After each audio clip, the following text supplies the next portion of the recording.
Hey everyone, so this kind of became a yearly tradition to do a buying guide, so I'm back again to do it in 2023. And quite a lot has changed when it comes to the Game Passes. We have two new Game Passes if I'm correct, and then there also was the Music Game Pass that no longer exists. I don't remember if that was last year or 2 years ago. Everything is kind of crossing over in my mind ever since 2020. But anyways, in today's video, we're gonna be looking at what is the best thing to buy and what you might want to avoid. So let's get started with the Game Passes. And I'm gonna go from my least favorite to my favorite. Again, this is a personal opinion. Your opinion can be different. So starting with number 8, there are 8 Game Passes, and I put Marvelous Mood. Now, Marvelous Mood is supposed to get your moods up for longer, so your moods will decrease slower when you have that Game Pass. However, when I'm working and I have a mood station set up, that's the only thing when I really use it. I can't really tell a difference anymore whether it's a lot better or whether it's not better. I just know that I go from Marvelous Mood to Clean in about 5 to 6 minutes, but I cannot remember anymore how long it took before I had Marvelous Mood. I do think my moods still decrease very, very fast. My income becomes lower when my moods decrease, so I don't really get a good use out of that Game Pass. However, one thing I do love is turning off that green cloud I have around me, but kind of a weird Game Pass looking at it now. Like, I was really excited about it when it came out, but now I'm like, does it really make that much of a difference? I don't think it does. And I'm still using my mood station every 5 minutes just to get my moods up when I'm working. Other than that, I don't really pay attention to my moods, so put it at number 8. Then on number 7, I put Premium. Now, the Premium Game Pass is useful for your bills, so your bills decrease by 50%, which really helps. I think you get double daily rewards, but the daily rewards aren't that big to say, hey, I'm gonna buy that Game Pass specifically. So I get like, I don't even remember how much you get. $200 instead of $100 every day. It's not a lot, so that really doesn't matter. And then you also get that premium trophy, so if you're a collector, you can collect that. But I think the most important thing for me in the Premium Game Pass is actually having halved bills. Otherwise, I have bills that are $2 million and my bills would be like $15,000. Now they're $7,000, which is still a lot, but at least they're half of what they would be if I didn't have that Game Pass. However, other than that, I don't think it's really worth 400 Robux, but for some people it is. And those are really the only two Game Passes that I don't really like all that much. So moving on from now, all of the Game Passes I will list I actually like and recommend. So on number 6, I put Large Plot. That is 250 Robux. Now, Large Plot increases your plot size from a 30 by 30 grid to a 50 by 50 grid. The reason I put it on number 6 is because not everyone needs to have a large plot. Some people are perfectly happy with having a 30 by 30 plot. If you just build a normal house with a very tiny backyard, you will have no issues with a 30 by 30. If you are someone who likes to build mansions with big pools in the backyard or a mountain range that takes up half your plot, then I would suggest buying a large plot. But if you're just into building smaller homes or just small family homes, you can perfectly build a 5-bedroom house on a 30 by 30 plot. The garden will just be very small. That's a trade-off. I mean, if you have 250 Robux and you really want to have a bigger plot, then of course get large plot, but I don't think it's just for everyone. And then on number 5, I put Basements. Now, the Basements Pass is 100 Robux, which is really cheap for what you actually get. I usually use Basements when I have a small house on top. For example, I'm building a cabin or something, but then I want like 5 or 6 of my special cars and I don't want to remove them every single time and then buy a new one when I want to switch my car. So usually I use Basements to put like a lot of cars in my garage, even though I have a very small plot on top. I also use Basements just to create some extra space if I have a small house, for example, and I want to have an extra bedroom or I want to have a kid's bedroom or just like a mood station or something. I can put that underground and it's just hidden away. Doesn't really remove the look of my house in a way. I don't have to build a mansion every time. Also, building underground means that you don't really have to take into consideration what it looks like from the outside, so you can just kind of build room by room and not really really pay attention to what is going on, like on the outside of the build, because you're just building underground. And I also sometimes use it to hide from friends. That's a different story. And then on number 4, I put Transform Plus. Now I would have put this higher. However, if you do not have advanced placing, I don't think this Game Pass is worth it. It's also a very niche Game Pass. I think it's the most niche Game Pass that we have currently in the Game Pass list. It's definitely not for everyone. I think if you're a detailed builder or you like to play around with shapes, you like to create slanted roofs or old builds or very, very modern builds with tall ceilings, and you like to go in detail with that, or you just want to strive away from what you currently can do in the game, then this is perfect for you. However, if you are happy with everything that you have in the game, you just built normal walls, you put a normal roof on top, you add your windows, not custom windows, then I don't think this Game Pass will ever be for you, and you don't really need that. It's really more so for people who want to custom build stuff and have fun with that and spend hours upon hours building. It's not for someone who wants to just have a small house and is happy with everything that is in game right now. So I don't think it's for everyone, especially not at the price point of 600 Robux. So if you don't feel like you need it, don't get it. It's not a must-have Game Pass in my opinion. Then on number 3, I put Excellent Employee. Now, this Game Pass is really, really good if you like making money, or if you just don't like to work and you want to get it over with really fast. This Game Pass increases your earnings a little bit, but the main important thing of this Game Pass is that it doubles the amount of levels you get. For example, normally if you deliver a pizza, for pizza delivery you get 2 points, 2 skill points. With Excellent Employee you get 4 skill points. So it's a big difference, because if you level up faster you will earn a lot more as well. I'm currently level 43 I think in pizza delivery, and I make over $2,500 for delivering 1 pizza, so it goes really fast. I make a lot of money fast. This Game Pass really helped me with that. I would have only been level 30 or something if I didn't have that Game Pass. So I do think definitely that it is worth it if you don't like to work a lot and you just want to level up and earn a lot of money to go and build, or to go and play and roleplay with someone without having to worry about doing pizza delivery, because again, you have $2,000 left in your account and you can't pay the bills or something like that. This Game Pass is just for everyone, I think, no matter what you want to play. And then on number 2, I put Multiple Floors. However, I'm a little bit angry at this one from the beginning, so that's a personal thing, but Multiple Floors is 300 Robux. It allows you to build higher than just the base floor that you have in the game when you start out, so you get a 2nd, 3rd, 4th, and 5th floor. However, I do think, and I said that last year as well, I remember it vividly, I do think that you should at least be able to build 2 stories without the Game Pass. Especially, there used to be a limit of 3 floors that you could build on. Now we can go up to 5 and even 6 with basements included. Let's say 5 for this Game Pass. And so I feel like now that we can go up to 5 floors, I feel like 2 floors is a minimum. Most houses have 2 floors. You don't really see a lot of bungalows, at least not where I live. So I think it's kind of like the basics to have at least access to 2 stories. And if you want to go even higher, then you can consider the Game Pass. However, it doesn't work like that. You can only build 1 floor. You need the Game Pass to go even higher than a single story. So that's why I put it on number 2, and that's why I'm kind of angry with it. I would have put it lower, but 2 stories is the minimum for me. If I could have built 2 stories from the start, I probably wouldn't have bought that Game Pass so fast until I was building like a tiny town or something like that. And then my favorite Game Pass, and this stays there probably every year, is Advanced Placing. So still 200 Robux, and it allows you to place objects inside each other, to use a resize tool on more things. And resizing is just so useful, but not only that, just placing stuff, especially clutter or plants in your backyard, or just basically anything that goes too close to each other. It doesn't have that red thing anymore where it says error, can't place here. It's so useful. Once you get used to it, you cannot go back. If you're building on a friend's plot without advanced placing, you will get annoyed if you are used to using advanced placing, and it just allows for so much more detail. And I think also a must-have if you are considering Transform Plus, because if you do not have advanced placing and you buy Transform Plus, I feel like Transform Plus is very limited if you do not have that. So advanced placing just gets better and better every single year, and I cannot recommend it enough. It is 200 Robux, but it will be so worth it.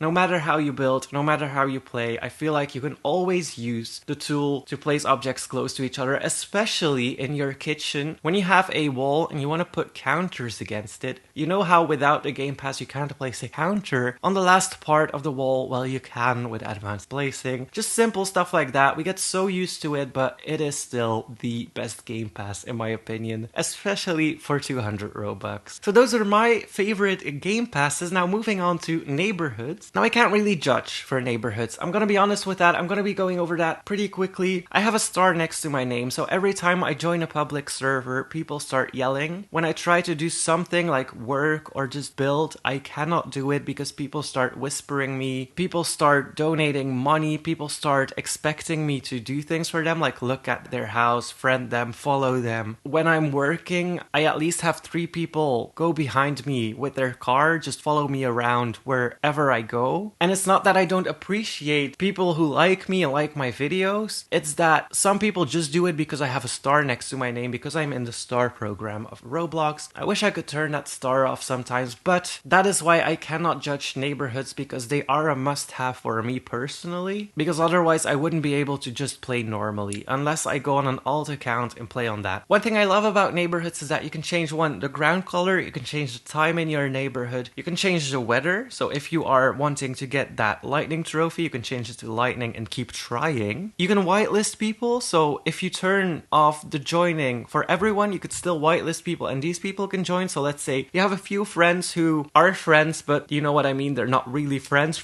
so you don't want them to join. You can still work with a whitelist. You can have blocked players as well. That means when they try to teleport to your neighborhood, they'll get an error message. It won't say that you blocked them, so don't worry about that. It'll just say you have no permission to join the server. You can say it's an error or something like that. But yeah, that's another thing I wanted to mention as well. Moving on to Blockbox. I haven't bought Blockbox in a long time. Usually what I do is I save up Robux, and then when I'm about to run out of Blockbox, which hasn't happened in the last 2 years, I think. The last big purchase I did was the limousine and I regret it. But Blockbox can be really useful if you are into niche items. For example, the popcorn machine, cotton candy, ice cream machine. So if you have a restaurant, that could be really useful. The disco stuff, some special cars. Now, that is my biggest thing for Blockbox. Special cars, like the purple cards, purple dollar cars, whatever you want to call it. If you delete them, they go into your inventory and you can take them to another plot without losing any money. However, you cannot sell them. So once you bought them with Blockbox, so the Blockbox cars, they will stay there forever. If you delete them, they go into your inventory. You can take them to another plot, but you cannot delete them and get your money back. However, I kind of like that because I can bring them cross-plot. And if I'm building on a new plot, I can bring them over. Instead of selling my car for only 70% of the value that I bought it for and then buying it again on a new plot, I can just take these cars with me everywhere, and I just love that fact. So that's one of my main reasons for getting Blockbox. But as I was saying, I save up, then I buy the 25,000 Blockbox package, which is 6,000 Robux, and then I'm good for a few years, and then I buy it again. Because the cheaper you go, the more expensive it is for Blockbox, so I tend to wait and see and then buy the biggest package because it is the cheapest overall to do when calculating Blockbox to Robux amount. So I don't like to buy 100 Blockbox, for example, or 20 Blockbox, because that's just way too expensive if you start counting that up. I just like to make a decision and get full package first before I do anything, because I'm not buying cheap, it's just too expensive overall. And then moving on to buying cash. Now, I can see some people buy cash if you do not have a lot of time to work, if you do not have a lot of time to be in game, and you just want to build something, then I can see why you would buy 100,000 money sometimes, or even 500,000 money, depending on how much money you have in real life. However, it is so easy to make money now that I don't think buying cash is really worth it anymore. If I work for 30 minutes, and I know I'm a high level, but I know people that are level 20 pizza delivery and they still make quite a lot of money, but I'm level 43 now, and I make about $100,000 in 30 to 40 minutes. So if you have some time and you just want to work for like 2 hours while watching a movie or something once a week, you could still be making $300,000, $400,000 by doing that once a week. So I think it's so easy to make money now. However, I do understand why you would buy cash in the game with Robux. I just personally wouldn't do it myself. I did it when I first started out though, because getting money in 2016 was so hard.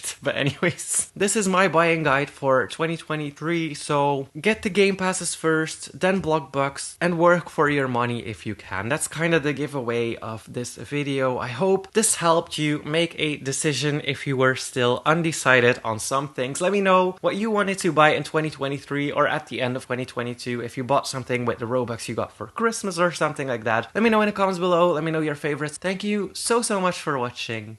Hit that like button and please subscribe.